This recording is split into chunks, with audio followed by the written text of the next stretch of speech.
se a gente está reclamando muito por novas histórias, é porque a gente reconhece que na universidade, em especial, as histórias continuam muito parecidas com aquelas de antes.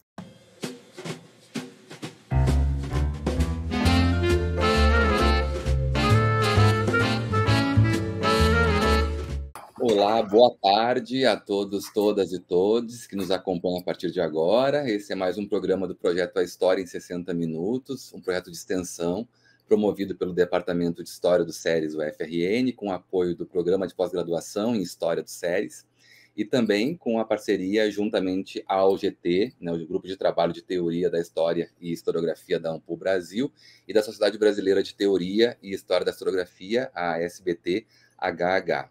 Gostaria de reforçar também que todas as divulgações do projeto são feitas pela conta no Instagram, né, pelo perfil oficial no Instagram do projeto, @60_história.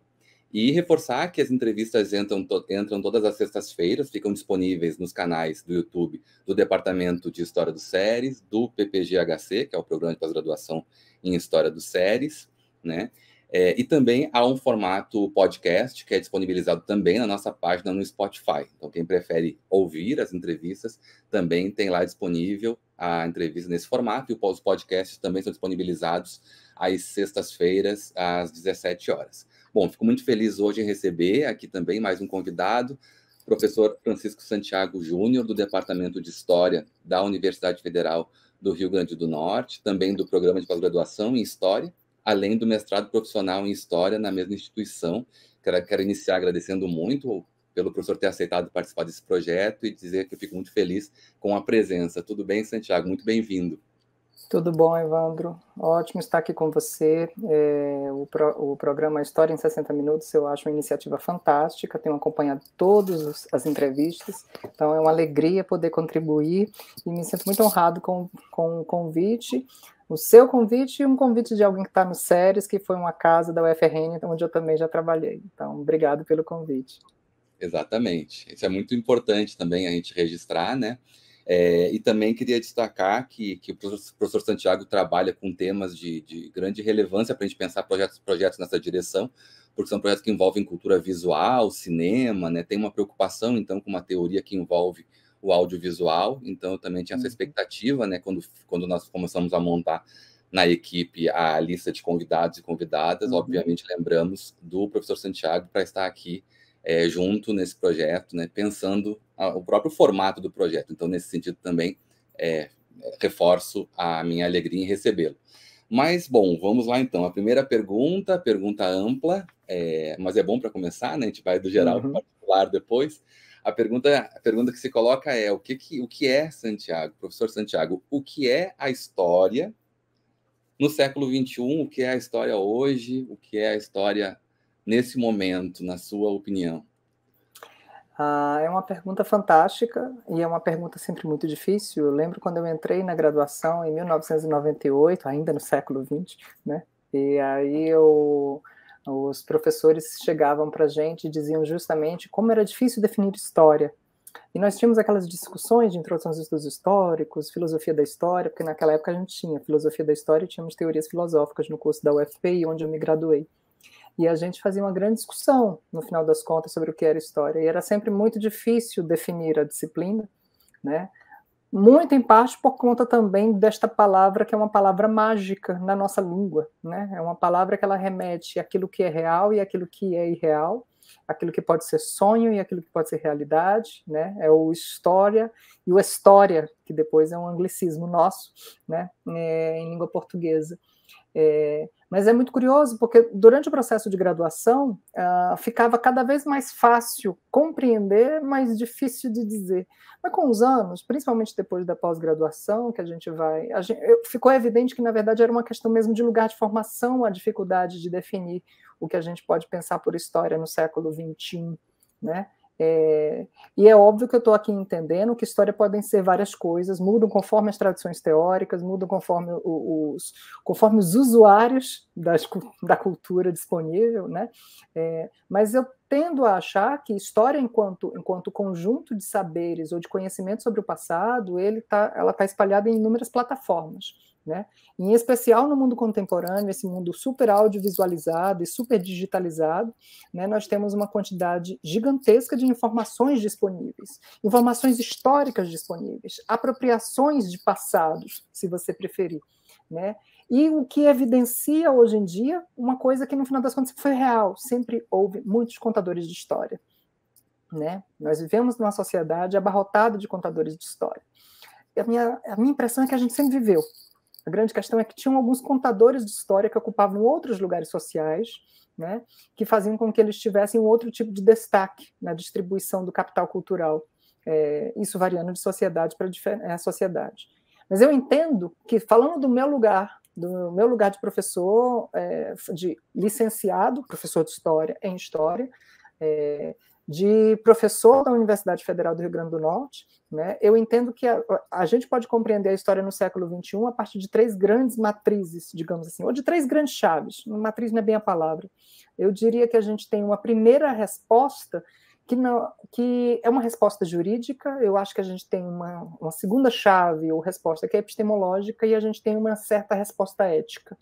E eu acho que, de alguma forma, isso alinha um pouquinho dessas histórias que são produzidas quando a gente pensa esses lugares institucionais, que são as fundações de pesquisa, os acervos, as universidades, as escolas, né, as operações de produção de história pública, quando os historiadores estão envolvidos, né, e ajuda a gente a facilita a gente entender alguns aspectos fundamentais.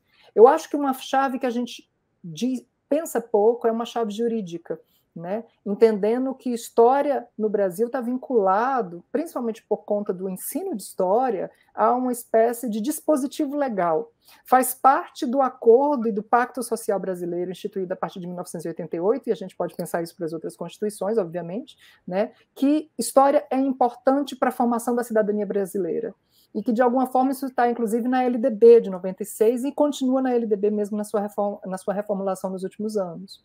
Se a gente para pensar, nós temos algumas leis curriculares específicas, né? A Lei 10.639 e a Lei 11.645, de 2008, por exemplo, que elas indicam que existe um tipo de conteúdo ou de saber sobre o passado que são fundamentais, que é o saber sobre as culturas e a história das comunidades indígenas, africanas e afro-brasileiras no Brasil.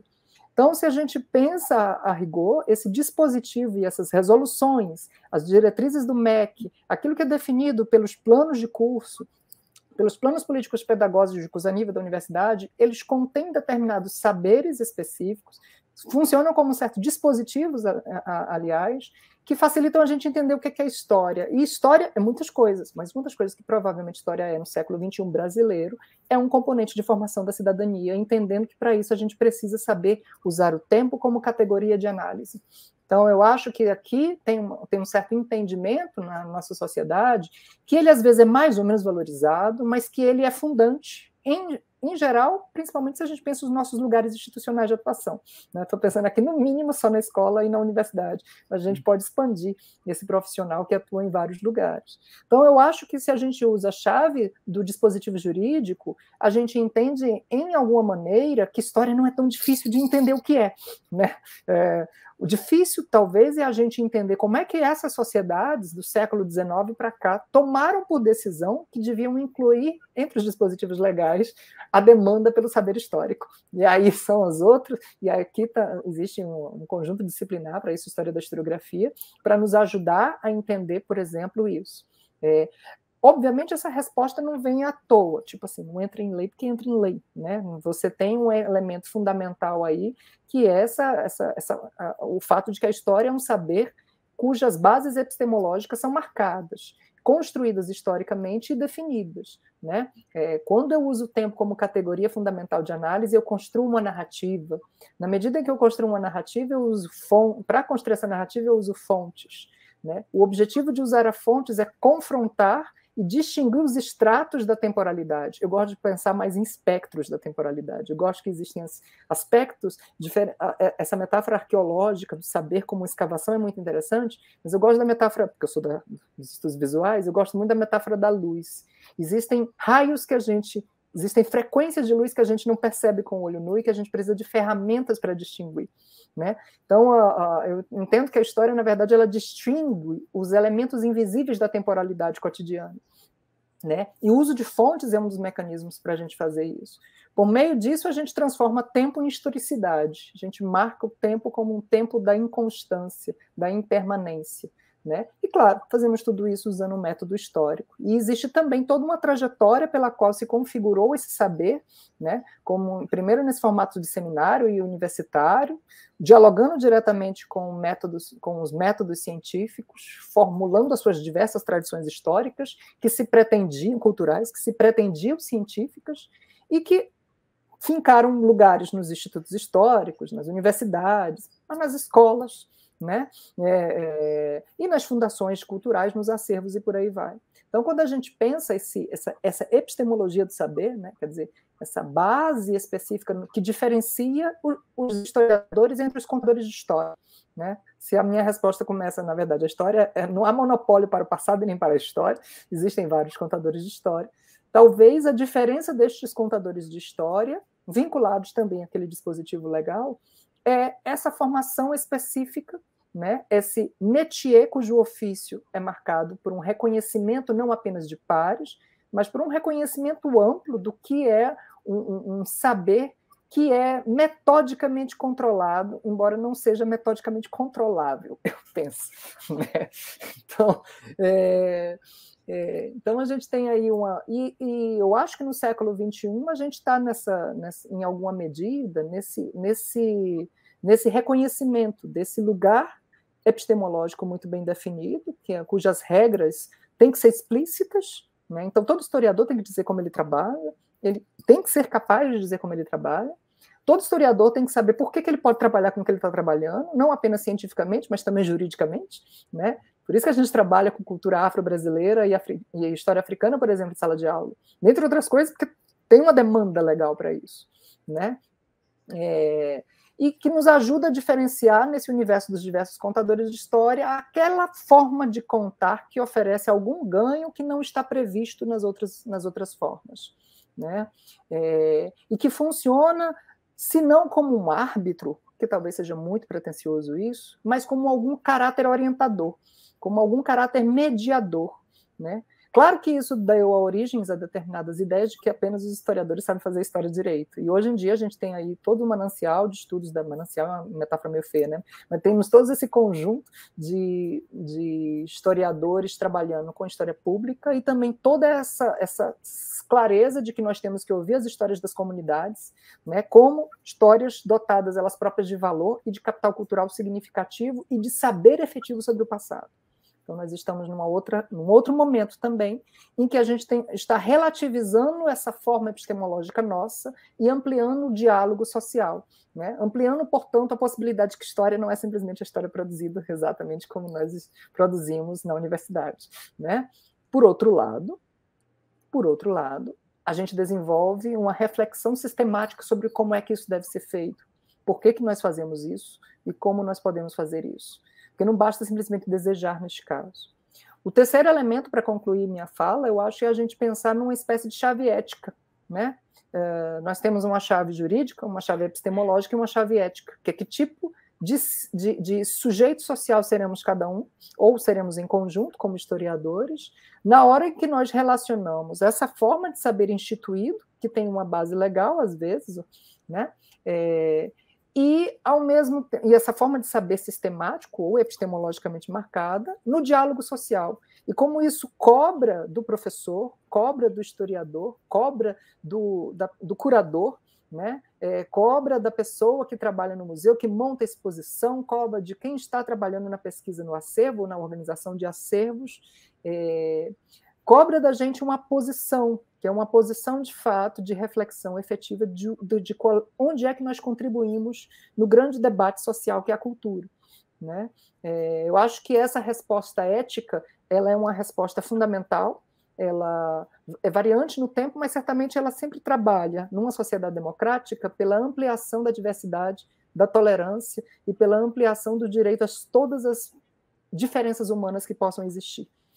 Para concluir, eu gosto muito da fala vou pegar um não historiador, mas que eu gosto muito, o Claude Lévi-Strauss, quando ele chega e diz assim, olha, essas pessoas são diferentes. E aí, no futuro? No futuro vão ser diferentes, não vão ser outros seres humanos. Mas ainda assim, a gente vai ter que pensar o como é que a gente se relaciona. E estas pessoas, ele falava de todas.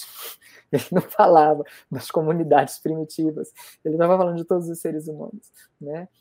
Entendido aí de que a resposta ética é sempre uma resposta pela convivência na diversidade, no dissenso e no consenso. Exatamente. Muito interessante a proposta dessas chaves que você traz para a gente aqui também, porque de uma certa forma reforça algo que vem recorrentemente aparecendo nas respostas dos convidados aqui do projeto, das convidadas também. Essa questão de que existe essa chave jurídica, né? Acho que você traz essa discussão que é muito importante e que marca, aí se estabelece um debate, inclusive, sobre o direito à história, né, que vai nos levar para a próxima pergunta, agora aqui da nossa entrevista também, o direito à história, né, por que a história é importante, como é que ela pode se legitimar, inclusive, através de uma legislação, né, que ampara, inclusive, e toca em questões epistemológicas e éticas, que são as outras duas chaves fundamentais que você finalizou aqui para a gente, né? E aproveitando, então, a sua resposta e também a sua experiência, eu queria te perguntar sobre a disciplinarização, sobre esse processo, né, que nós, como você disse, nos últimos 200 anos, mais ou menos, foi se estabelecendo esse formato de historiadores e historiadoras, né? Foi mais de historiadores, a gente sabe disso do que de historiadoras, né? As mulheres chegaram depois nesse espaço, né, por motivos que nós também podemos refletir sobre e criticar, mas, de qualquer forma, nós temos aí mais ou menos 200 anos, né, onde esse campo foi se estabelecendo, né, e aí se formou a disciplina, as propostas disciplinares que envolvem a história. O que nós ganhamos, o que perdemos, se ganhamos, se perdemos, né, e também nesse mesmo sentido, pensando a disciplina, depois a gente vai a poder aprofundar um pouco sobre as dimensões do ensino de história mais particularmente. Mas, a princípio, queria te ouvir nesse sentido, assim, a disciplina, quais são os problemas em torno da disciplina? Ou as soluções também? Eu acho que a questão da disciplinarização, ela, na verdade, foi muito... Não sei se não é prudente, mas foi muito perspicaz e importante justamente no processo de autonomização de construção do saber sobre o passado. Né? Criando bases para desenvolvimentos que, ao longo das décadas e, portanto, agora dos séculos, né, deu origem a várias possibilidades de história, né, às várias possibilidades de, portanto, saber sobre o passado, e, ao mesmo tempo, chamou a construir uma espécie de mediador, né, orientativo em relação justamente às disputas sobre este passado. Uma das coisas mais interessantes dos estudos de história pública, dos estudos visuais, dos estudos de celebrações, dos estudos de história da historiografia, é justamente evidenciar que o passado nunca esteve fechado, né? Que o passado, no final das contas, sempre esteve sendo disputado cotidianamente e presentemente, né? No momento da enunciação dos discursos históricos. Quer dizer, qualquer fala de historiador, em qualquer momento, é, na verdade, uma disputa com o agora, né? É, na verdade, uma relação específica com este agora que se desenvolve. Então, eu penso que o processo de disciplinarização foi muito útil, no final das contas, para permitir justamente com que surgissem ferramentas capazes de serem mobilizadas no espaço público, né? Ferramentas que a gente vai chamar aqui de disciplinares ou científicas, se você preferir, né? Que permitem um diálogo efetivo com os outros campos de saber. A história não é o único saber sobre o passado que se constitui do século XVIII para cá, não é?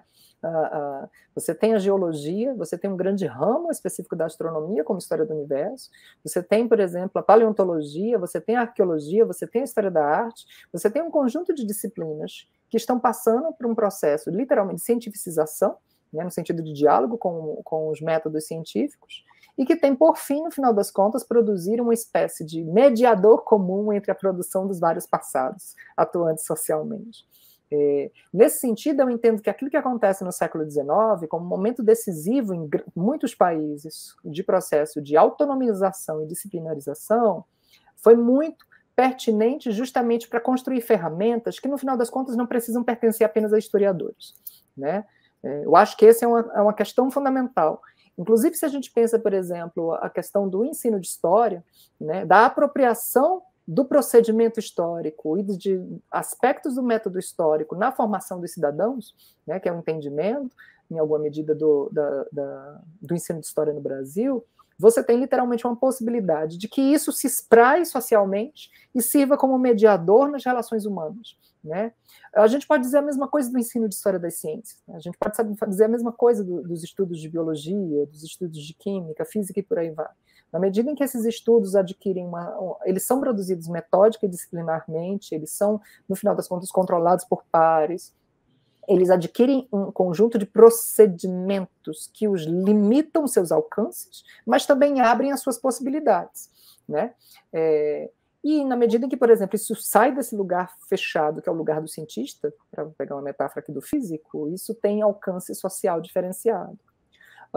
Se a gente pega, por exemplo, alguns estudos, fica evidente que, por exemplo, a questão do ensino era fundamental e foi fundamental em determinados debates de construção do discurso histórico em algumas tradições nacionais. Isso aconteceu na Alemanha, isso aconteceu no Brasil em alguma medida, isso aconteceu também na França, né? Isso aconteceu na Itália. Quer dizer, os historiadores, em determinado da época, estão se tornando cientistas, ou se assim se acredita, mas também estão pensando para que serve esse método, que ele tem que se espraiar socialmente, ele tem que atuar em algumas outras dimensões. Então, eu penso que houve, na verdade, uma preocupação de alcance social, de ganhos dessa disciplinarização.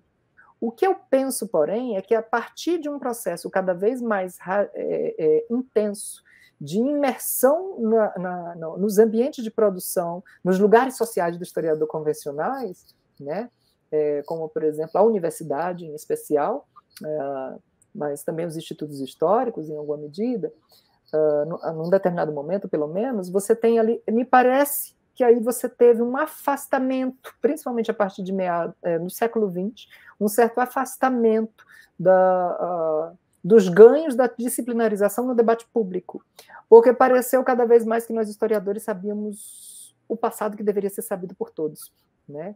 E a gente parou de ouvir os outros passados, que é, na verdade, a grande marca eurocêntrica, brancocêntrica, falocêntrica, eurocêntrica eu já falei, né? Mas, enfim, essa marca demasiado colonial e colonialista, né? Que fez com que, no final das contas, a gente pensasse que quem sabe sobre o passado, quem é capaz de dizer, são os eleitos da história, que são os estudiosos da história. Obviamente, isso nunca foi homogêneo em período algum, né? A gente teve variações sobre isso, mas no final das contas, nós sabemos pelos nossos currículos no Brasil contemporâneo, nós sabemos pelo tamanho da discussão decolonial, que hoje em dia ganhou o país como um todo, né? Que se a gente está reclamando muito por novas histórias, é porque a gente reconhece que na universidade em especial as histórias continuam muito parecidas com aquelas de antes. Então, eu acho que a longo prazo, talvez o efeito principal, inicial da disciplinarização tenha sido um fechamento, né, para diálogo com as outras histórias que circulam no espaço público, ou as outras histórias públicas, se você preferir. Talvez, isso deve ser ouvido, aliás, sempre pensando que não é um quadro homogêneo, e que necessariamente não é porque o historiador escreve, por exemplo, Formação da Classe Operária, que ele não está lidando com as pessoas e não está ouvindo suas histórias. Acho que figuras, por exemplo, como a atuação política e ética de grandes historiadores, como, por exemplo, e eu estou falando grandes historiadores, estou pensando em vários deles, como Thompson, Maria da Linhares, né, para citar só uma brasileira. Eu acho que todas essas pessoas, no final das contas, elas sempre atuaram em diversas frentes, e estão, na verdade, com várias comunidades, estão ouvindo as comunidades. Quer dizer, apesar da onda decolonial recente, a história oral está aí revolucionando a história há várias e várias décadas, né? E a história oral é um dos principais canais de emergência das narrativas não historiográficas para a construção do passado, que colocou os historiadores na necessidade de rever esse lugar disciplinar, num diálogo que hoje a gente tem essa expressão mais conhecida, que é a autoridade compartilhada, né? Muito popularizada a partir da história pública, mas que vem, a meu ver, muito da história oral, que é uma história que está sendo praticada desde os anos 60, 70.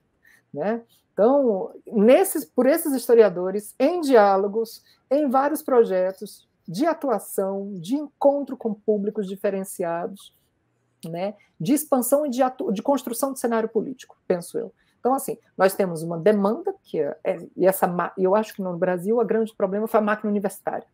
Acho que a máquina universitária nos molda a partir de um determinado momento, e aí embora esses diálogos eles fluam, eles na verdade ficaram talvez um pouco aprisionados. Mas eu penso que essa disciplinarização, na verdade, ela tem recebido ela historicamente tem muitas frestas, né?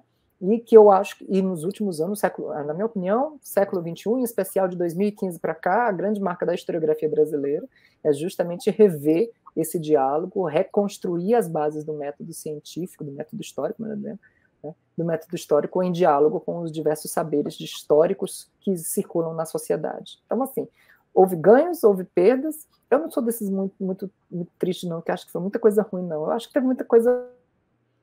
Agora, o negócio é que, falando pelo Brasil, nós temos uma sociedade historicamente absurdamente desigual e certamente nunca foi o suficiente. No caso do Brasil, nunca foi o suficiente. É verdade. Concordo muito com o panorama que você monta sobre esse contexto e que a gente percebe mesmo assim essas transformações. E gostei muito também dessa ideia, né, de que você falou entre vários movimentos científicos que se davam, mais amplos ou mais específicos, estava ali a história. E aí a história, né, sendo uma dessas manifestações, tinha uma certa dimensão assim mais política e mais acessível, que justifica mais facilmente, inclusive, a presença e a importância e os usos e abusos dela num currículo escolar, né? Então, caminhando um pouquinho para essa dimensão do ensino, que desde o início, desde a sua primeira resposta, está conduzindo também a gente aqui a pensar um pouco a história hoje, né? Qual a importância, no seu ponto de vista, do ensino de história hoje, né, com tudo que a gente já também pode avaliar dos últimos anos, né, no que diz respeito ao nosso campo e as perseguições ao nosso campo, em particular, e associado a essa questão, né, associado a essa questão da importância do ensino de história, como que você avalia os currículos que formam professores, professoras e bacharéis, enfim, pesquisadores do campo da história hoje? Eu acho que o ensino de história é uma das trincheiras principais, trincheiras porque aqui eu estou usando realmente uma metáfora militar para combater e lidar com essa incrível desigualdade que forma a sociedade brasileira.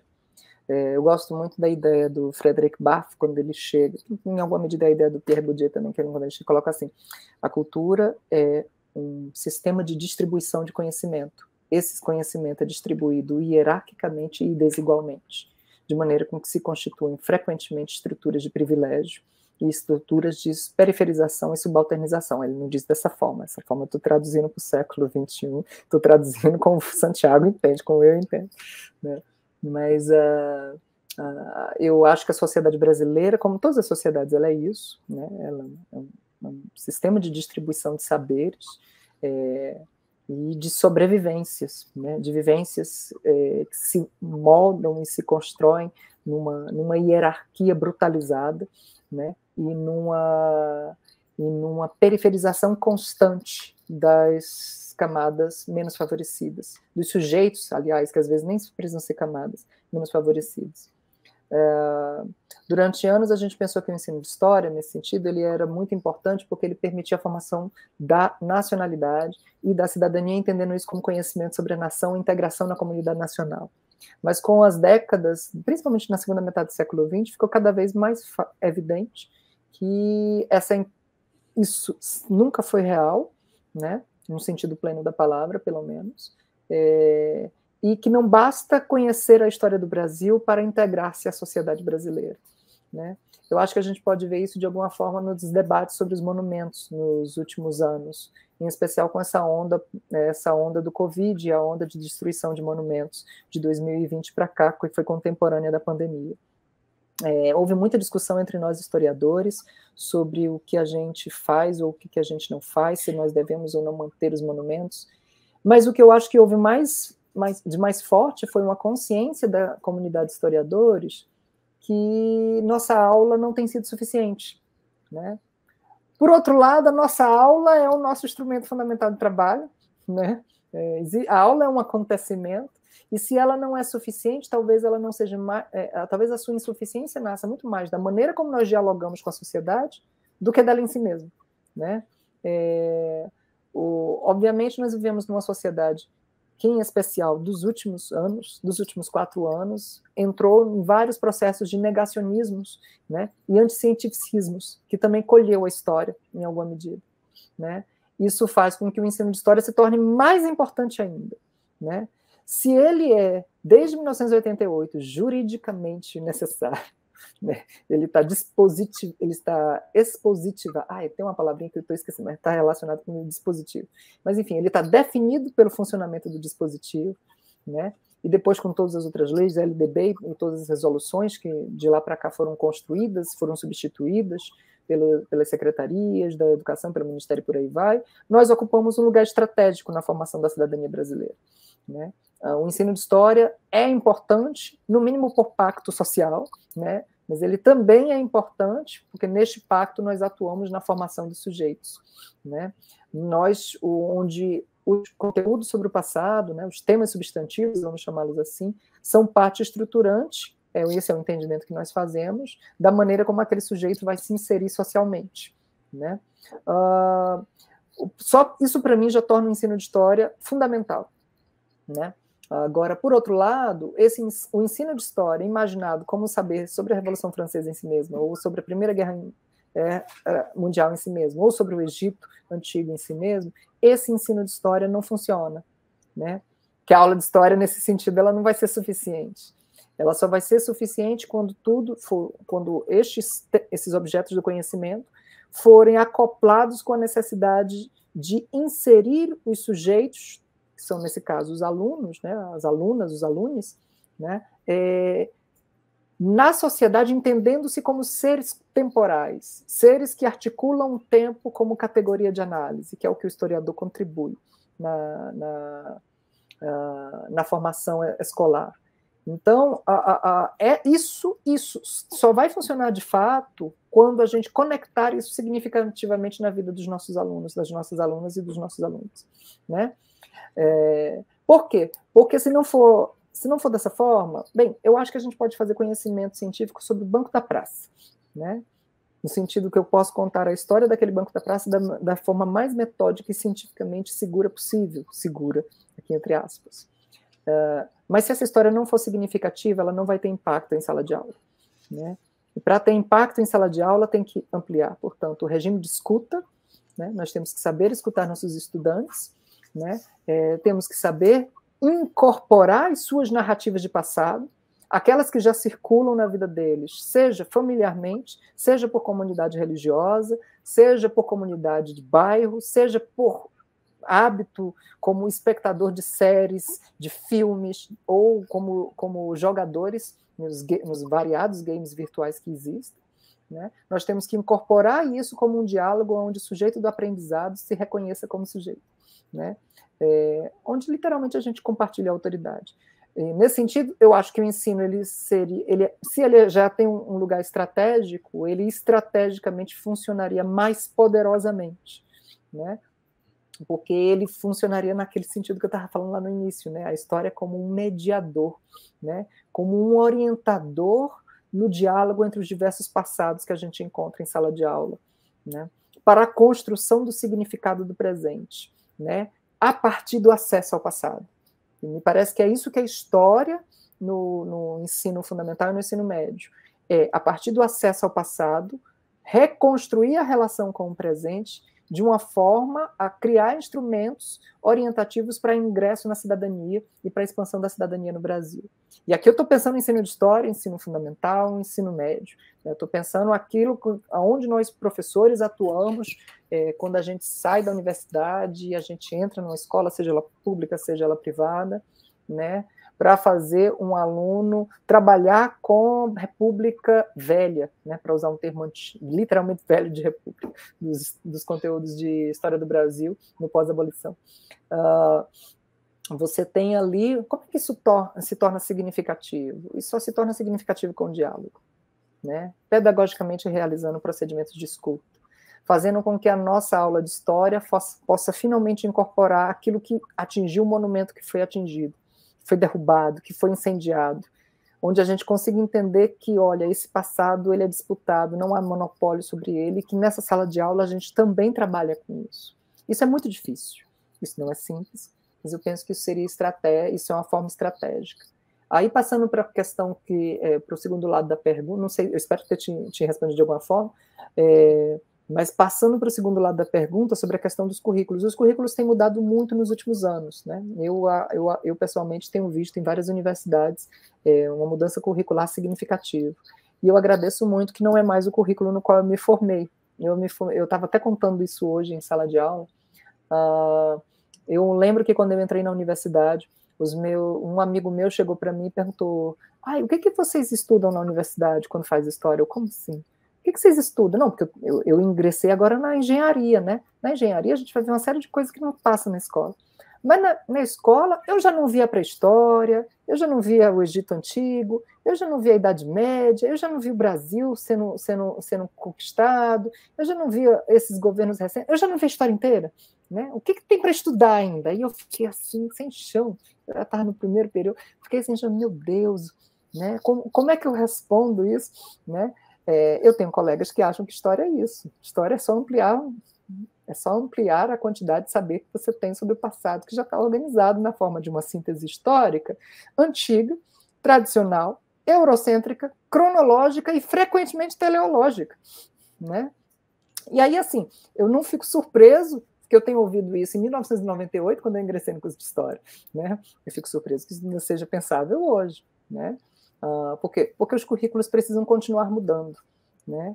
Para produzir esse diálogo em sala de aula, nós precisamos de outros conjuntos de ferramentas, que não apenas o saber consolidado na forma da pesquisa, na pesquisa que produz dissertações, teses de doutorado ou artigos científicos, né, que pensem muito mais o lugar de produção do saber junto ao aluno do que propriamente apenas a leitura e o trabalho com os objetos de conhecimento já consolidados, que incorporem e tornem a sala de aula, no ensino fundamental, no ensino médio, mas também no ensino universitário, um espaço de produção de saber sobre as histórias que são significativas para os sujeitos do aprendizado.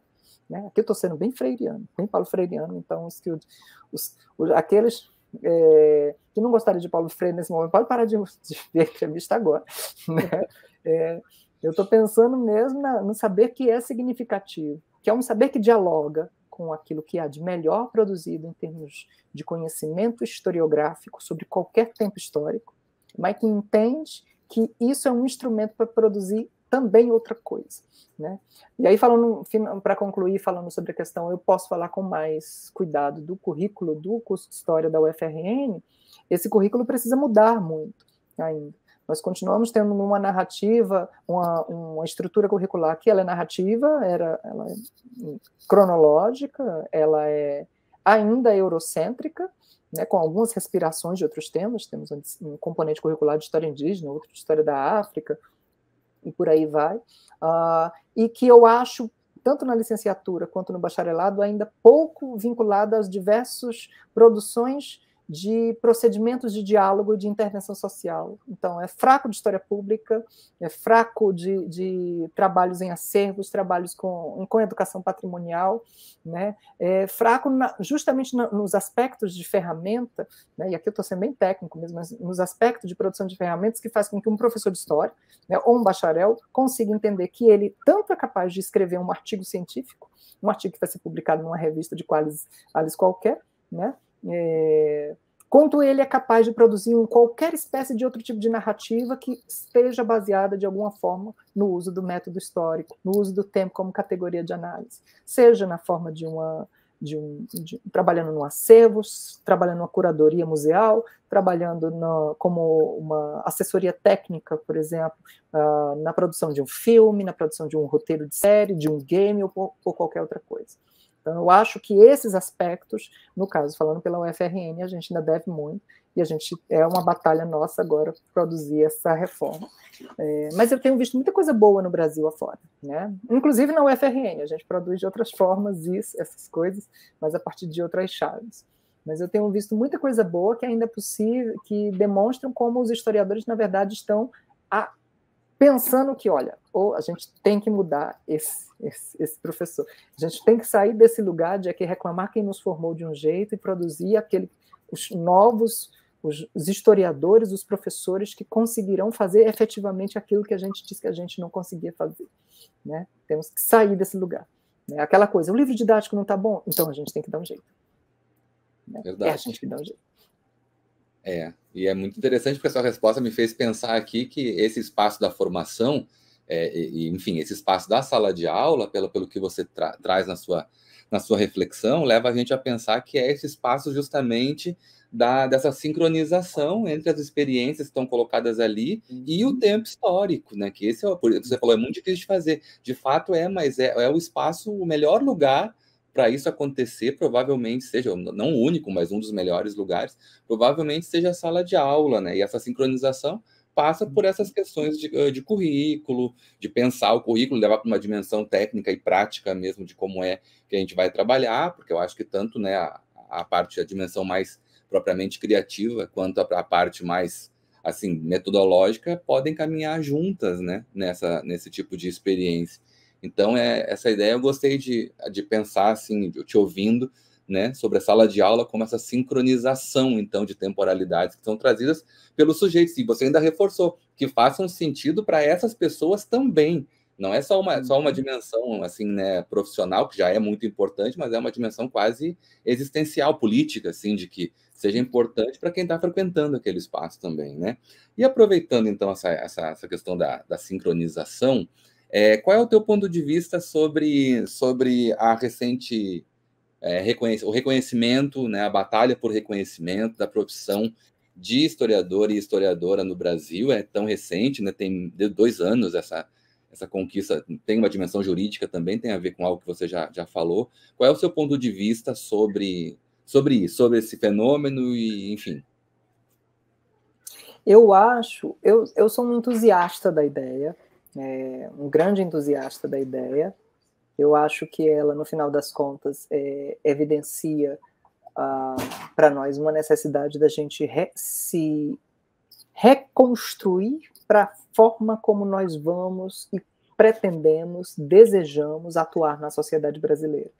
Óbvio que, enquanto projeto antigo, que foi aprovado na circunstância mais inesperada possível, né, no cenário político mais inesperado possível, né, isso demanda uma luta histórica, um conjunto de disputas, um projeto antigo de que nós no Brasil possamos ser, né, algo mais do que professores de história, embora eu ache isso muito digno em si mesmo. Né? Eu ia usar o apenas, né? Aí eu interrompi a palavra no meio do caminho, né? Mas justamente porque isso é significativo em si mesmo. Mas amplia especialmente a ideia, penso eu, das múltiplas atuações que como historiador nós podemos ter, entendendo que nós temos funções na produção do saber sobre o passado, construído a partir do ferramental do método histórico de que nós dispomos. Isso faz com que, no final das contas, a gente consiga atuar em múltiplos espaços, obviamente, desde que os cursos de formação também nos confiram as possibilidades para que a gente consiga saber o que fazer nesses múltiplos espaços. Né? Eu sou um entusiasta da formação, da profissionalização, né? Mas aliás, do reconhecimento, né, da profissão, não da profissionalização, porque de alguma forma isso já aconteceu. Mas o que me chama mais atenção é a coincidência, na verdade, entre o reconhecimento e a clareza absurda desde 2016 que aconteceu conosco como professores de história, como historiadores na sociedade brasileira. Porque eu penso que desde 2016 ficou evidente o quanto, na verdade, nós somos força de trabalho, né? Quanto nosso lugar social como força de trabalho, ele, na verdade, é instável, né? Parecia que ele estava adquirindo uma certa estabilidade nos governos do PT nos últimos anos e, na verdade, se revelou muito rapidamente o quanto nós somos força de trabalho num certo mercado, né, que cobra de nós uma formação que frequentemente nós não temos. Né? Por outro lado, tem mudado justamente a estrutura para o qual nós somos formados, que é a de professor de história, né? A reforma do ensino médio está aí demonstrando isso, demonstrando uma certa insegurança que nós temos. Eu acho que esse reconhecimento chega como, inclusive, uma ferramenta para a gente saber debater, exigir, reivindicar socialmente, né? É um lugar de mercado, mas não naquele sentido de reserva, como os críticos do reconhecimento chamavam a atenção, mas no sentido muito, muito precioso, que é de construção de que tipo de profissional, né, nós vamos ser e o que essa sociedade me oferece como o profissional que eu pretendo ser. Né? E aquele lugar das universidades é estratégico nesse sentido, né? No sentido mesmo de formar sujeitos, mas de debater com os sujeitos formados. Mas eu penso que outro lugar que é estratégico é a atuação dos historiadores, né? Que trabalhando em múltiplas plataformas ampliam, portanto, na experiência social o leque do que significa ser historiador enquanto profissão no Brasil, né? Formatando o mercado, é isso que eu quero dizer. Nós temos muitas dificuldades com isso. Na sociedade hiperdigitalizada, a fragmentação da produção de conhecimento e de saber sobre o passado, o fato de que isso é cada vez mais disputado, inclusive por sujeitos que se declaram anti-historiadores ou anti-professores de história, né? E aqui eu lembro a raiz de toda essa derrota social que temos passado nos últimos anos, se Deus quiser isso vai mudar, né? Mas toda essa angústia social que nós passamos com uma comunidade de Orkut que existia lá pelo volta de 2006, 2007. Meu professor de história mentiu para mim, né? Que é um movimento antigo que já dizia uma desconfiança com o historiador, não uma desconfiança com a história. Desconfiança com o historiador. Nós temos os anti-historiadores, nós não temos propriamente os anti-história, né? Então, eu penso que nós temos que abraçar esse momento do reconhecimento numa reformulação do mercado, numa marcação de lugares de atuação social e lugares que tragam também direito, né, e possibilidade de sobrevivência efetiva dos historiadores, ainda que eles não sejam professores. Né? Aqui o ainda é cabível, né? Ainda que eles não sejam professores, porque nós estamos vivendo um momento muito difícil, o neoliberalismo tem atingido níveis exorbitantes de periferização e de descarte de profissões, de especialidades no mundo do trabalho, né? E de periferização cada vez maior de determinadas funções sociais. O que aconteceu com professores, no geral, por exemplo, na pandemia, né, na proliferação infinita do ensino remoto e dos EADs da vida, por exemplo, tem demonstrado a nossa fragilidade de sobrevivência mesmo física, né, ter salários dignos. Né, eu acho que a gente abre aí um leque gigantesco. Então, assim, eu não sou crítico em nenhum sentido do reconhecimento, né, eu acho que o que ele evidencia é o tamanho do trabalho que nós teremos. Né, é outra coisa. É o tamanho do trabalho que nós queremos para sobreviver numa sociedade que é esta. Né, que nós somos parte do mundo do trabalho. Nós nos entendemos durante muitos anos a partir da chave epistemológica, o saber especializado. Né, mas nós temos que nos compreender como sujeitos do mundo do trabalho. Eu acho que a profissionalização, o reconhecimento da profissão do historiador, ela remete diretamente a isso. É verdade, é verdade. E até porque como trabalhadores que nós somos atacados, né? É nessa Sim. dimensão mesmo de espaços de trabalho diminuídos, salários achatados, desqualificação desses profissionais. Achei importante que você falou também uma perseguição, em particular, aos professores e professoras. Quer dizer, como você bem disse, não são pessoas que rejeitam a história, elas gostam de história, elas não gostam dessa história, desse formato crítico da disciplina e, principalmente, que isso tenha poder, porque, enfim, as instituições de ensino são espaços de poder, a escola, a universidade, mas, sobretudo, a escola, que atinge a maioria, é um espaço, né, onde esse saber precisa circular, e é ele que é perseguido, né? Isso é bem importante Sim. a gente frisar também. Bom, eu acho que a próxima pergunta tem muito a ver assim, com o que a gente já falou, mas também é um tema muito assim, candente. Eu acho que não tem como a gente não especializar numa pergunta, assim. Eu gostaria muito de ouvir o teu ponto de vista também sobre isso, né? Você falou numa característica, assim, uma caracterização mais ampla do profissional de história, inclusive, para além da sala de aula, pensando pesquisa, pensando o pesquisador e a pesquisadora, pensando espaços de trabalho. E aí, bom, pensando nesse espaço público mais amplo, como que você avalia assim que nós podemos, qual é a posição que a gente pode tomar, ou como lidar com a história no espaço público, em sentido mais amplo, em tempos de negacionismo, em particular de negacionismos históricos bastante fortes, né? Qual é a sua avaliação? Eu sempre tenho eu me sinto pisando em ovos sobre a questão frequentemente dos negacionismos. Aí eu vou explicar mais ou menos por quê. Mas eu acho que a gente tem que ter uma postura muito definida em relação a isso. Existem várias tradições de passado na sociedade, em todas as sociedades, na nossa, né? Então, existem as tradições do passado, por exemplo, que falam do período da ditadura civil-militar, ou da ditadura militar no Brasil. E elas conduzem a tipos de histórias que são muito difíceis de você administrar em sala de aula, né? Porque frequentemente elas são vinculadas às tradições familiares, às narrativas que são construídas dentro das histórias familiares. E elas se tornam uma base fundamental para a construção, por exemplo, dos negacionismos, né? Dos negacionismos, de um dos dois ou dos três negacionismos fundamentais da sociedade brasileira, históricos da sociedade brasileira, que é aquele relacionado à ditadura, né? Mas existe um tipo de negacionismo que não tem esta base necessariamente, né? Eu estou aqui ilustrando uma das bases, né? Que é aquele negacionismo do sujeito que, no final das contas, se sente deslocado em relação ao sistema social do qual ele faz parte. E que abraça os negacionismos porque ele identifica frequentemente que os saberes científicos eles são cooptados do próprio sistema, eles fazem parte da estrutura, né?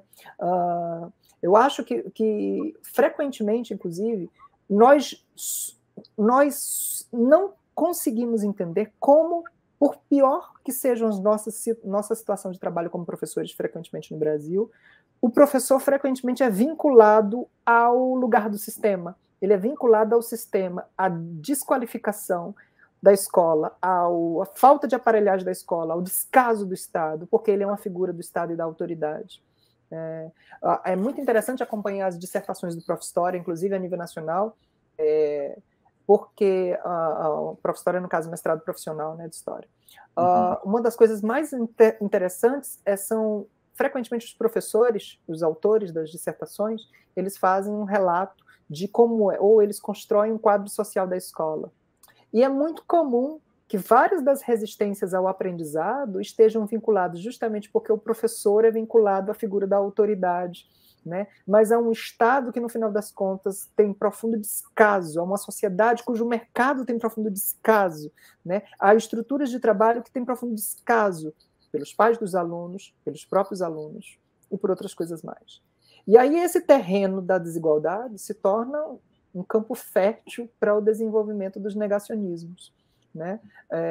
Porque frequentemente você na verdade é antissistema, você não é anti-história, você é anti-professor, mas não é necessariamente anti-ciência. Você é anti-ciência porque a ciência, e a gente esquece disso, mercado, ciência, universidade, né, estiveram juntos, e isso deu certo porque no século XIX essas coisas se juntaram, e Estado se juntaram. Né? Nós vivemos uma época em que, pela disponibilidade de plataformas digitais, pela proliferação de saber e pela partilha de saber hoje em dia disponível na internet, o que antes estava circunscrito às instituições de saber e aos profissionais de saber, né, professores, universidades, fundações, acervos e por aí vai, se espatifou. E hoje um sujeito ele vai atrás de saber qualquer coisa que ele deseja. Eu quero saber sobre o Egito Antigo. Ele não precisa mais ir atrás do professor de história dele. A universidade, a internet vai fornecer tudo o que ele precisa, né? E às vezes quando você diz para esse sujeito que ele não sabe do que ele está falando, né? Às vezes quando você diz para uma pessoa que na verdade a Terra é circular e que se você acredita que a Terra é plana, você está sendo um completo idiota. Às vezes o que ele não ouve isso. Ele ouve só você desqualificando, né, as horas de trabalho, as horas de estudo que ele gastou, né? E ele gastou aquelas horas porque aquilo pareceu mais interessante a ele, porque o resto só parece muito sistema, né? Então, e é por esse elemento que eu piso em ovos, né? No sentido de que nós não podemos nos furtar ao diálogo com a sociedade, nós não podemos nos furtar como historiadores de termos uma posição decisiva contra os negacionismos de qualquer tipo, Então, é negacionismo antivacina, falando só dos mais recentes, né? Seja terraplanismos, negacionismos antivacinas, antiditadura militar, anti-holocausto, né? Negação do holocausto, por aí vai. Todas essas vertentes, elas têm que ser combatidas sistematicamente, a partir do uso do material fundamental do historiador, o uso do tempo como categoria de análise, o confronto comparativo entre múltiplas fontes, a necessidade de escuta e de comparação, né, e de realce da diferença entre a qualidade das fontes. Todas essas coisas podem ser levadas pelo professor de história. Todas essas coisas podem ser trazidas para o debate, né? Mas, às vezes, é preciso também, se a gente não torna isso de alguma forma significativa, e aí a gente volta a Paulo Freire, se a gente não torna isso necessariamente significativo, a gente perde a capacidade de atingir o negacionismo na base dele, né? Obviamente, isso não vale para determinadas posturas que são absolutamente antiéticas, antidemocráticas, absolutamente ou defensoras absolutas do autoritarismo social. Quer dizer, não tem, com estas a gente desconstrói, né? Não é porque a sua família foi feliz de 1964 a 1985 que todas as famílias foram, né? Que todos os sujeitos foram respeitados, que não houve tortura, que não houve abuso do poder público, que não houve massacre de comunidades indígenas como houve de uma forma descomunal durante a ditadura militar no Brasil. Não é porque sua experiência de vida foi uma experiência significativa que você não possa compreender as outras experiências sociais. E entender que, portanto, a configuração histórica de um determinado período ou dos processos históricos de uma determinada sociedade, elas não cabem só no corpo de uma experiência. Elas devem ser confrontadas, pesadas, né? E isso se faz a partir do método histórico. Então, nós temos que ter uma postura efetiva, decisiva, desconstrutora, né? Mas marcada frequentemente, disputada, né? Baseada na base jurídica brasileira, que nos dá o direito de fazer isso. Nós não falamos de escravidão porque simplesmente é bonito. Pelo contrário, porque não é. Nós falamos de escravidão porque está na lei brasileira, né? Nós não falamos de ditadura porque a gente quer, simplesmente. A gente fala porque nós precisamos e porque também está decidido, porque inclusive foi colocado na BNCC, né? Por exemplo. Então, nós não falamos de determinadas coisas simplesmente porque nós, aléus, selecionamos essas coisas. Nós falamos porque nós temos uma base legal que nos dá o direito de desenvolver saber especializado em sala de aula. Esse saber dialogado. Mas esse é um saber que, nesse diálogo, tem que identificar também a fonte dos negacionismos. Daquele tipo de negacionismo que você está enfrentando naquele momento. Estou pensando aqui como professor. Tá? Estou pensando aqui como professor. É o que eu já enfrentei em sala de aula. E aí a gente usa tudo. Pode chegar um momento em que o diálogo encerra, né? Com determinados tipos de alunos ou alunas, o diálogo vai encerrar. Mas o diálogo vai encerrar marcado. Isso não é saber histórico, né? Porque, no final das contas, o saber histórico tem determinadas bases que você, infelizmente, não está usando. Pode ser sua opinião, mas há uma diferença entre opinião e fato, né? Num sentido bem primário do termo, é aquilo que o historiador oferece, né? Ele oferece a subjetividade das interpretações, mas ele marca as seguranças possíveis do processo histórico. E a gente tem material para fazer isso. E essa é a nossa base de trabalho antinegacionista, se você preferir, né? Agora, por outro lado, isso significa enfrentar demandas sociais, sabe? E em alguma medida, isso tem que ser feito também na forma de diálogo, né? Quando é fácil você negar é fácil, assim, vou reformular, não é fácil. Trabalhar com a negação do Holocausto, por exemplo, é só espinhoso, né? E difícil, porque geralmente você saca mais ou menos como é que essa pessoa chegou na negação do Holocausto, aquela pessoa chegou na negação do Holocausto. Mas tem outros negacionismos que eles são mais críticos, que no final das contas o que aquele sujeito está dizendo é: eu não me reconheço nesse discurso histórico, professor, que o senhor me conta. E a gente tem que saber sacar onde é que a gente está lidando. É verdade. Até porque nos espaços educacionais a diversidade da sociedade está colocada ali, com algum corte de classe e tal, de gênero e de raça, mas tem ali os problemas que atravessam tudo isso, de uma forma ou de outra, aparecem, né? E eu acho que na sua resposta agora para essa pergunta sobre o negacionismo, você articulou um pouco essas chaves que você tinha colocado em uma resposta anterior, né? Que é a chave que atravessa, então, e que nos importa pensar agora. A chave jurídica, como você colocou para pensar a história, a chave epistemológica e a chave ética, né? É isso, os temas que a gente elege não são aleatórios, né? Eles não são estabelecidos de uma forma aleatória, eles são, enfim, muito mais profundos do que isso.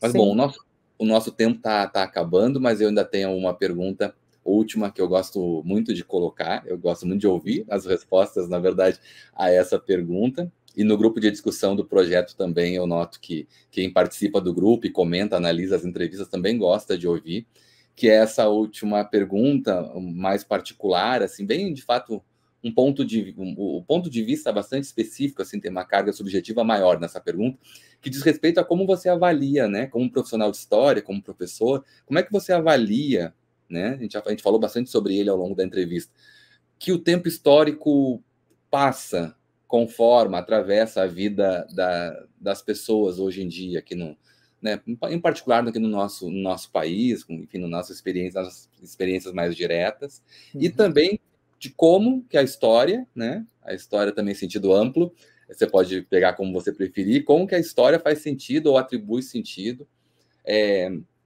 para a sua própria vida particular, pessoal, como sujeito. Beleza. Essa pergunta ela é a mais difícil de responder, né? De uma forma que ela seja generosa com ela a pergunta, né?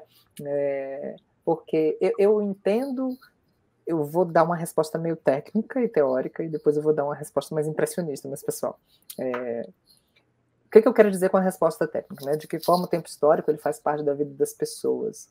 Eu acho que o tempo histórico, enquanto produção de uma certa compreensão de historicidade, uma temporalidade fincada nesse mundo que a gente entende como comum, né? Presente e agora, eu acho que aquilo que a escola, a universidade, os museus, o patrimônio cultural oferece é uma transformação daquilo que é tempo social num certo tempo histórico.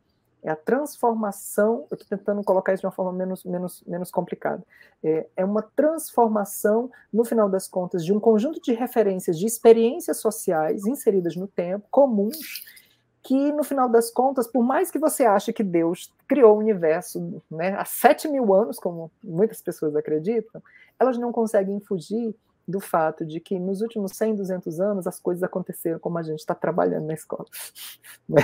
Como a gente está pesquisando na universidade, né? Eu acho que o aspecto mediador da historicidade, quando ela é elaborada a partir dessa disciplina, né? Às vezes muito seca, né? Mas ao mesmo tempo muito pertinente, que é a história, que é a possibilidade da gente entender que o nosso terreno de experiências compartilhadas ele é muito mais organizável quando a gente usa o tempo como categoria de análise, né? E a gente configura que não é tempo dos astros, não é o tempo das estações, é o tempo da história. Em parte, isso veio um pouco da própria... Eu acho que isso se configurou em alguma medida agora com a pandemia, né? A pandemia como grande acontecimento histórico dos últimos anos. Um acontecimento a nível planetário, um acontecimento que ele construiu uma comunidade. Não, a gente tem uma comunidade global construída em vários sentidos há muito tempo, mas ele construiu uma comunidade global aglutinada em cima de uma questão. Por mais que existissem os negacionismos, o negacionismo ele é tão maior quanto mais forte é a realidade que ele procura negar, inclusive, frequentemente. Então,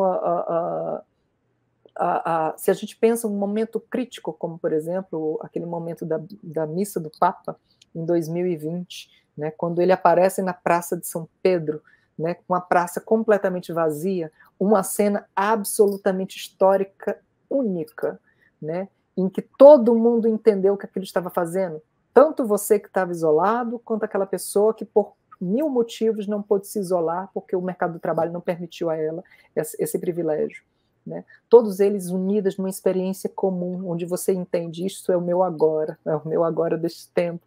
E eu não estou falando aqui o agora no sentido presentista, do termo. Eu estou falando agora que você entende, é a minha realidade comum com todas essas pessoas, e houve outras antes, para quem é mais velho, houve o Ebola, houve a SIDA, a AIDS, né? Houve a gripe espanhola, a gente vai achando as pandemias dos anos, e aí você vai construindo uma espécie de visão histórica, vamos colocar assim, visão do mundo histórico. Então, eu entendo que o tempo histórico ele faz parte de uma forma muito estruturante da vida das pessoas. Eu acho que aquilo que acontece nas escolas, nas universidades, nos debates sociais, aquilo que os games fazem, que os filmes fazem, no final das contas, situam frequentemente um território comum de mundo histórico, dotado de um certo passado, né? E que nós, historiadores, temos que aprender a dialogar com isso, porque nós não somos, inclusive, a única fonte de constituição dessa historicidade. Essa historicidade ela é partilhada com outras plataformas de enunciação, outras plataformas visuais, né? A meu ver, por exemplo, o cinema é o grande dono da formulação de tempo histórico do século XX. Mas aí é porque eu sou estudioso de cinema, eu vou puxar para cá a questão, né? Mas eu acho que filmes como E o Vento Levou, ou filmes como A Lista de Schindler, ou filmes como Vai e Veja, por exemplo, do Ellen Klimov, ou filmes como, por exemplo, no caso do Brasil, o Carandiru não, o Aquários, né? Eles funcionam como aglutinadores da temporalidade muito fortes, né? Eles conferem uma espécie de forma cinematográfica do passado, por exemplo, e da historicidade.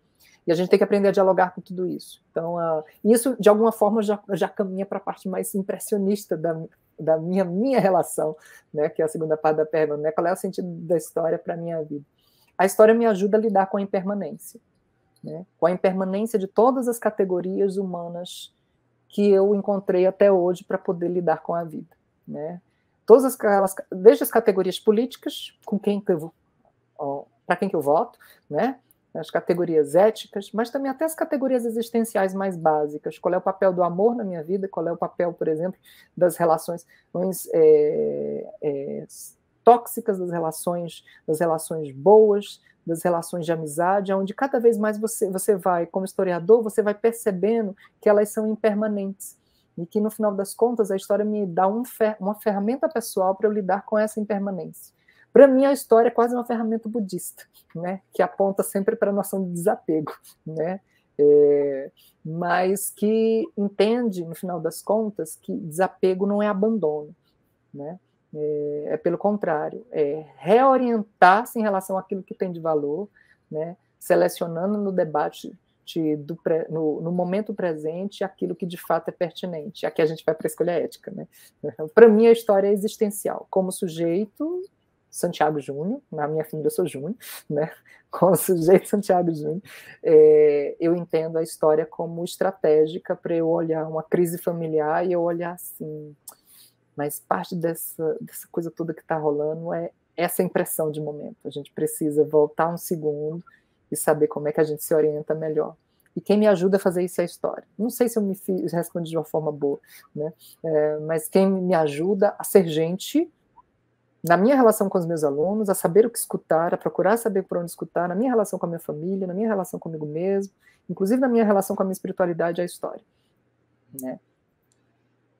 Eu gostei muito da resposta, achei muito interessante, fiquei pensando nisso, assim, né, em uma ideia que também, de vez em quando, aparece no conjunto das entrevistas, de várias formas, claro, cada um formula a partir do seu ponto de vista, e é sempre novo, mas é interessante ver que a história cumpre esse papel, de uma certa forma, até para lidar com as angústias existenciais e coletivas, ela tem esse papel, assim como você usou o termo mediador também ao longo da entrevista, né, ela faz essa mediação para a gente não ficar refém daquele momento específico, da conjuntura ali. E isso, como você disse, está colocado num conflito familiar, está colocado num conflito político mais amplo, está em todos os lugares. A história tem esse potencial, né? Assim, ela tem essa plasticidade que é muito, muito interessante. Gostei bastante da resposta, gostei bastante da entrevista. Antes de finalizar e passar a palavra para o professor Santiago também, se despedir, eu queria só aproveitar o momento para registrar, né? Tenho certeza que o professor Santiago vai concordar comigo, assim, uma nota oral de repúdio, né, em relação ao fechamento dos programas de pós-graduação em História na Universidade do Vale do Rio dos Sinos, né, a Unicinos, lá em São Leopoldo, Rio Grande do Sul, recentemente acontecido, noticiado.